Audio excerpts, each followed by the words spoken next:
So now I'm over here at the articles and social media section, and what I'm going to do is I'm going to build a prompt based on this, because now that I've had some conversations, and I've had several conversations anyway with the BrassGate system, coming up with ideas, talking about my ideas, and basically kind of building up, lots and lots and lots and lots of stuff inside of the system.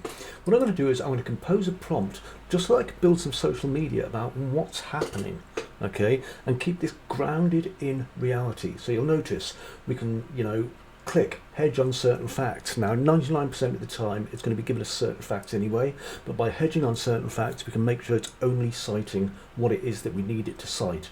And if we select related images, it's also going to pull images from our pool, and I'm going to show you how to use that as well very shortly. So let me add some text. So what we can see here is I've just written like a technical blog post article about how the planning of the Asylum Rock starting area is going, with some discussions on how I'm using BrassGate tools to assist me in coming up with a cohesive narrative, as well as when I'm looking for additional ideas grounded in my own documentation. So pretty vague, pretty broad, but also telling it I want it grounded in what it is we know. So let me just do the generation now by pressing the big friendly generate article button. Right, so it's partially generated now, and we can see that it's already came up with the short article and the long article, okay, the long article. So what it's done here is, because I selected hedge uncertain facts just before I pressed generate article, everything is kept in context for the documents that are kept by the Asylum Rock system for our project. It's not going to be making anything up, okay? So you can see here our entire document is entirely based in reality rather than being based in, just made up nonsense.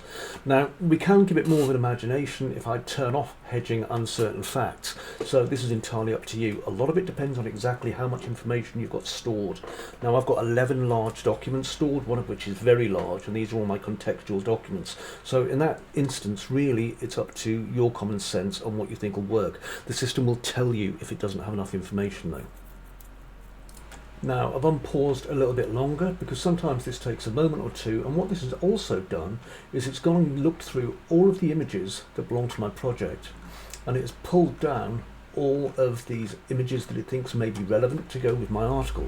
These are entirely optional, but I now have them. Okay, so now I can copy my article, use it however I want, plus I've also got these. Another thing it will do is it will automatically try and generate a header image for us if it thinks that that will benefit us. So that will automatically appear here as well. And there we go, it's finished. So now if you scroll down, we've got images that it's selected that are appropriate, including all the different formats for different social media types. It's made us a simple header image if we need one that we can download, and it's made us individual social media posts themed around this as well. Okay, so basically, our article now has these as well, which is incredibly helpful. On top of that, we've got things like context excerpts here, and we've also got loose tags and tight tags, just in case you need those too. So an absolute boatload of information.